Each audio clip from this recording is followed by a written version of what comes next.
जब भी हम एसी को ऑन करते हैं, हमें क्या लगता है? एसी के अंदर का कोई मशीन हवा को ठंडा करके हमारे पास भेज रहा है ना? लेकिन दोस्तों, सच्चाई कुछ और ही है। एसी का वो एयर कंडीशनिंग इफेक्ट एक्चुअल में एक लिक्विड के कारण आता है। I will tell you. इस लिक्विड के पास ना एक मैजिक ट्रिक होती है। वो बस अपना फेस चेंज कर लेती है। मतलब वो लिक्विड अपने आप को गैस में कन्वर्ट कर लेती है और इस फेस चेंज के दौरान वो लिक्विड अपने साथ रूम का पूरा हीट एब्जॉर्ब करके ले जाती है, जिसके कारण इवेंचुअली हमें अपना रूम ठंडा लगने लगता है। मैं आपको बताता हूँ, इस दुनिया में हम जो भी कंफर्ट फील करते हैं, जैसे एसी की ठंडी हवा और फ्रिज का वो कूलिंग इफेक्ट, ये सब के सब एक ही नेचुरल प्रोसेस के कारण पॉसिबल हो पाता है। जी हाँ, बिल्कुल सही समझा आपने। यहाँ पर हम उस पावरफुल इवेपोरेशन प्रोसेस की बात कर रहे हैं।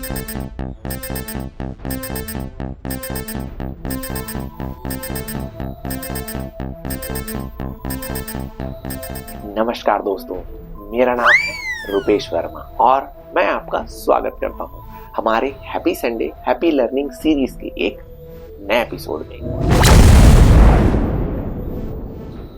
आज के सेशन में हम एक ऐसे टॉपिक को समझने जा रहे हैं जो हमारे चारों तरफ होते ही रहता है, साइलेंटली, कंटिन्यूअसली।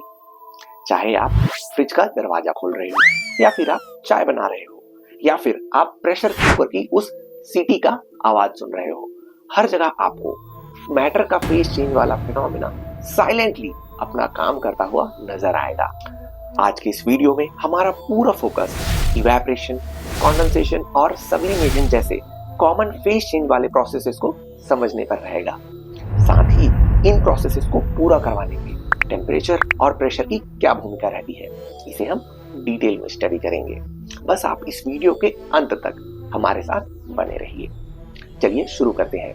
इस दुनिया का कोई भी मैटर 3 अलग अलग फेजेस में एग्जिस्ट कर सकता है। Number 1 solid, number 2 liquid and number 3 gas.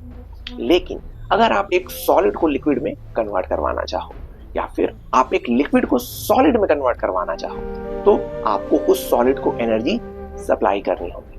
और बिल्कुल इसका उल्टा, जब आप लिक्विड को सॉलिड में कन्वर्ट करवा रहे होते हो, तो आपको उस लिक्विड से एनर्जी को बाहर निकालना होगा। बेसिकली क्या होता है, वो प्रोसेसेस जिसमें एक सॉलिड लिक्विड, एक लिक्विड गैस में कन्वर्ट हो जाता है, ऐसे प्रोसेसेस को फेस चेंज कहते हैं। यहाँ पर नोटिस करने वाली बात यह है, भले ही मैटर का फेस चेंज हो रहा है, लेकिन वो सब्सटेंस ओरिजिनली अभी भी वही है। चाहे आप उसे आइस कहो, वाटर या फिर स्टीम, सब जगह आपको H2O के ही मॉलिक्यूल्स देखने को मिलेंगे। एंड यू नो, इन्हीं मॉलिक्यूल्स के बिहेवियर के चेंज होने से ही फेस चेंज होता है। जैसे सॉलिड के केस में ये सभी के सभी मॉलिक्यूल्स टाइटली पैक्ड रहते हैं और लिक्विड बनने पर वो एक दूसरे के ऊपर स्लाइड करने लगते हैं, और जब वो गैस बन जाते हैं तो वो एक दूसरे से दूर दूर भागने लगते हैं। एक्चुअली मैटर का ये बिहेवियर इस बात पर डिपेंड करता है कि उसके पास कितनी हीट एनर्जी है। जैसे आप वाटर मॉलिक्यूल्स का एग्जांपल ले लीजिए। गैसियस फेज में इन वाटर मॉलिक्यूल्स के पास बहुत ही ज्यादा हाई काइनेटिक एनर्जी होती है, और इसलिए वो यहाँ वहाँ रैंडमली मूव करते रहते हैं।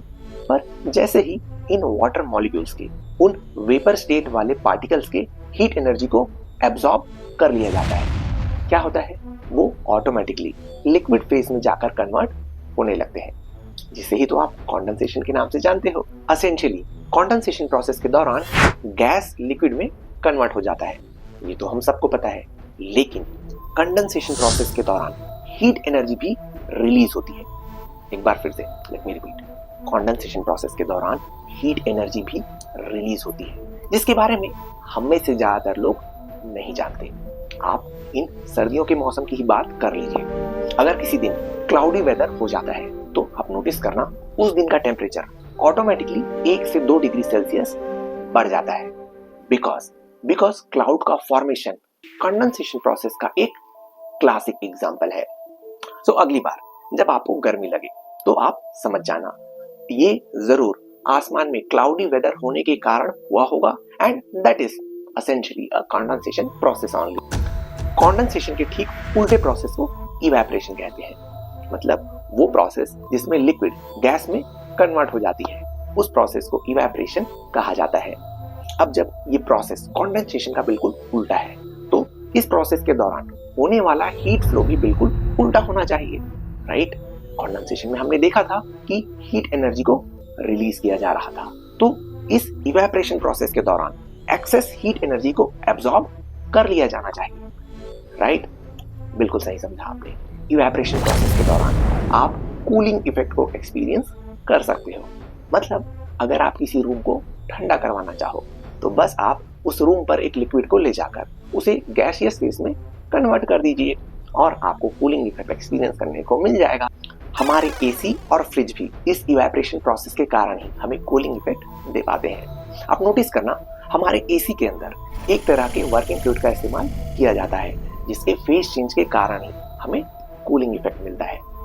याद करो, जब कभी हमारा एसी ठीक से काम नहीं करता, वो टेक्नीशियन भैया आकर एसी में एक गैस को फिल इन कर देते हैं और उसके बाद हमारा एसी फिर से रूम को ठंडा करने लगता है। क्योंकि एसी को अपना काम परफॉर्म करने के लिए एक वर्किंग फ्लूइड की जरूरत होती है, जो कंटिन्यूअसली अपना फेज लिक्विड से गैस और गैस से लिक्विड में कन्वर्ट करता रहता है। फेज चेंज क्या होता है और फेज चेंज के होने से क्या होता है, ये तो हमने समझ लिया, पर ये फेज चेंज आखिर करवाता कौन है? मेरा कहने का मतलब है, फेज चेंज के दौरान हमें सब्सटेंस के टेम्परेचर में कोई भी चेंज होता हुआ नहीं दिखता, तो फिर वो जो हीट एनर्जी फ्लो कर रही है उसका क्या?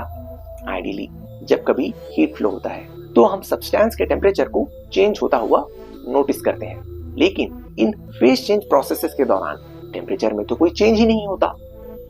दोस्तों, यहाँ पर ना मैं आपको एक बहुत ही मैजिकल कॉन्सेप्ट से इंट्रोड्यूस करवाने वाला हूँ, जो आपको बिल्कुल एक हीट एनर्जी के जैसे ही लगेगी, but this is a hidden form of energy, जिसे यूजुअली आप टेम्परेचर चेंज के जैसा एक्सपीरियंस नहीं कर सकते। बेसिकली इस हीट एनर्जी के कारण कोई टेम्परेचर चेंज नहीं होता और यही हीट एनर्जी हमारे फेज चेंज वाले प्रोसेसेस के पीछे का मास्टरमाइंड है। इसे लेटेंट हीट कहा जाता है। लेटेंट मतलब हिडन, समथिंग जो छुपा हुआ है। आप नोटिस करना, जब भी आइस मेल्ट होती है या फिर वाटर बॉईल होती है या फिर स्टीम कंडेंस होती है, उन प्रोसेसेस के दौरान टेम्परेचर का चेंज बिल्कुल नहीं होता। 0 डिग्री सेल्सियस वाली आइस इवेंचुअली फेज चेंज के बाद 0 डिग्री सेल्सियस के पानी में ही कन्वर्ट हो जाती है। तो फिर यहाँ पर सवाल ये है, हम जो हीट एनर्जी उस आइस को प्रोवाइड करते हैं उसका क्या होता है? आइडियली हीट का तो काम होता है टेम्परेचर को बढ़ाना, right? I will tell you, आप ध्यान से सुनिए। क्या होता है? आइस मतलब एक कॉम्पैक्ट पैक्ड स्ट्रक्चर जहां पर मॉलिक्यूल बहुत ही पास पास है। अब अगर आप उस आइस को लिक्विड वाटर में कन्वर्ट करना चाहोगे तो आपको उसे हीट एनर्जी प्रोवाइड करनी होगी, और ये हीट एनर्जी क्या करेगी? उसके बॉन्ड्स को ब्रेक करने का काम करेगी, जिससे वो मॉलिक्यूल्स एक दूसरे से दूर दूर हो जाएंगे और एक दूसरे के ऊपर स्लाइड करने लगेंगे। तो फंडामेंटली यही है काम हमारे लेटेंट हीट का। या तो वो मॉलिक्यूल्स के बॉन्ड को तोड़ने का काम करती है या फिर उनके बीच बॉन्ड्स को बनाने का काम करती है, और यही रीजन है कि लेटेंट हीट के कारण कोई टेम्परेचर राइज नहीं होता। नाउ जब आप आइस की मेल्टिंग प्रोसेस की बात कर रहे होते हो तो उस समय आइस को जो हीट एनर्जी दी जाती है उसे कहते हैं लेटेंट हीट ऑफ फ्यूजन, और वो हीट एनर्जी जो एक वाटर को स्टीम में कन्वर्ट करवाती है उसे लेटेंट हीट ऑफ वेपराइजेशन कहा जाता है। Now tell me one thing, जब आप एक सॉलिड को लिक्विड में कन्वर्ट करते हो तो उसके लिए आपको लेट से सम एक्स अमाउंट की लेटेंट हीट प्रोवाइड करनी पड़ रही है, लेकिन अगर आप उसी सॉलिड को लिक्विड में नहीं सीधे गैस में कन्वर्ट करना चाहो तो आपको लेटेंट हीट की वैल्यू ज्यादा प्रोवाइड करनी होगी या फिर कम। यहाँ पर तो आप उस सॉलिड के कॉम्पैक्ट बॉन्ड्स को पूरे के पूरे तोड़कर उन्हें पूरा फ्री करना चाहते हो, राइट? इसका मतलब लेटेंट हीट ऑफ जो सब्लिमेशन होगा उसकी value latent heat of vaporization या लेटेंट हीट ऑफ फ्यूजन से कहीं ज्यादा होनी चाहिए, राइट? बिल्कुल सही समझा आपने। शादियों में अक्सर वो धुएं वाले शो को जरूर देखा होगा, जहां पर उन पॉट से कंटिन्यूअसली धुआं बाहर निकल रहा होता है। क्या होता है? Essentially that is dry ice only, जिसका टेम्परेचर बहुत ही ज्यादा लो होता है, मोर देन -200 डिग्री सेल्सियस, उससे भी ज्यादा कम। अब इतने कम टेम्परेचर का कोई भी सब्सटेंस हमारे एटमॉस्फेयर के एम्बिएंट टेम्परेचर के कांटेक्ट में आएगा तो यू इमेजिन उनके बीच कितना ज्यादा एनर्जी डिफरेंस होगा, राइट? और यही कारण है कि वो हमारा ड्राई आइस भाई ना लिक्विड में कन्वर्ट नहीं होता, वो सीधे गैसियस कार्बन डाइऑक्साइड में कन्वर्ट हो जाता है, जिसे ही तो आप उस फॉग वाले धुएं वाले शो के जैसा देखते हो। लेटेंट हीट क्या होता है, इसे भली भांति समझ लेने के बाद चलिए आगे बढ़ते हैं फेज चेंज के दौरान टेम्परेचर और प्रेशर के रोल को समझने पर। अब इस टेम्परेचर के कारण क्या होता है, ये तो हम में से हर कोई जानता है। अगर आपने पानी के टेम्परेचर को 100 डिग्री सेल्सियस तक बढ़ा दिया तो वो ऑटोमेटिकली स्टीम में कन्वर्ट होने लगता है, और अगर आपने उसी पानी के टेम्परेचर को 0 डिग्री सेल्सियस कर दिया तो वही पानी फ्रीज होकर आइस में कन्वर्ट होने लगता है, राइट? लेकिन यहाँ पर मेरा सवाल आपसे ये है, अगर आपने पानी के टेम्परेचर को 100 डिग्री सेल्सियस कर दिया किसी भी प्रेशर पर, तो क्या हमारा वो पानी स्टीम में कन्वर्ट होने लगेगा? मेरा सवाल एक बार फिर से सुनिए, मैं पूछ रहा हूँ, क्या आप पानी को 100 डिग्री सेल्सियस पर हमेशा बॉईल कर सकते हो? और इसका जवाब है बिल्कुल नहीं। आप पानी को 100 डिग्री सेल्सियस पर बॉईल कर पाते हो क्योंकि वहां का प्रेशर स्टैंडर्ड एटमॉस्फेरिक प्रेशर के बराबर होता है, which is equal to 100 millibar. लेकिन अगर आपने उस प्रेशर की वैल्यू को ज्यादा या कम किया तो हमारे पानी का बॉइलिंग पॉइंट भी चेंज हो जाएगा। जैसे प्रेशर कुकर वाले केस में क्या होता है, आप उस कंटेनर के अंदर बहुत हाई प्रेशर डेवलप करते हो, जिससे हमारा पानी 100 डिग्री सेल्सियस पर बॉईल नहीं होता, बल्कि उसका बॉइलिंग पॉइंट बढ़कर लगभग 120 डिग्री तक चले जाता है। और इस बीच उस हॉट वाटर के कारण हमारे खाने को उस प्रेशर कुकर के अंदर के फूड को कुक होने के लिए बहुत ज्यादा हीट एनर्जी मिलते रहती है, और यही कारण है कि प्रेशर कुकर के अंदर बनने वाला खाना जल्दी ही कुक होकर प्रिपेयर हो जाता है। तो फिर अगर लो प्रेशर हुआ तो उसके कारण हमारे पानी के बॉइलिंग पॉइंट और फेज चेंज का क्या होता होगा? सोच के देखिए, आई विल टेल यू। क्या होता है, हिल स्टेशन से जैसे लद्दाख, लेह, ऐसी जगहों पर आप देखोगे खाना बनाना बहुत ही मुश्किल काम होता है, क्योंकि वहां पर हाई ऑल्टीट्यूड में एटमॉस्फेरिक प्रेशर भी ऑटोमेटिकली कम हो जाता है। ऐसी सिचुएशन में हमारे पानी का बॉइलिंग पॉइंट भी कम हो जाता है। पानी का बॉइलिंग पॉइंट का कम होना मतलब वो लगभग 90-95 डिग्री सेल्सियस पर ही पानी से गैसियस फेज में कन्वर्ट हो जाएगी। अब जब पानी ही नहीं रहेगा तो हमारा खाना कैसे बनेगा, right? That is a disadvantage. So basically pressure बढ़ने के साथ साथ बॉइलिंग पॉइंट बढ़ता जाता है, और प्रेशर के कम होने से बॉइलिंग पॉइंट कम होता है। इसे आप याद रखना।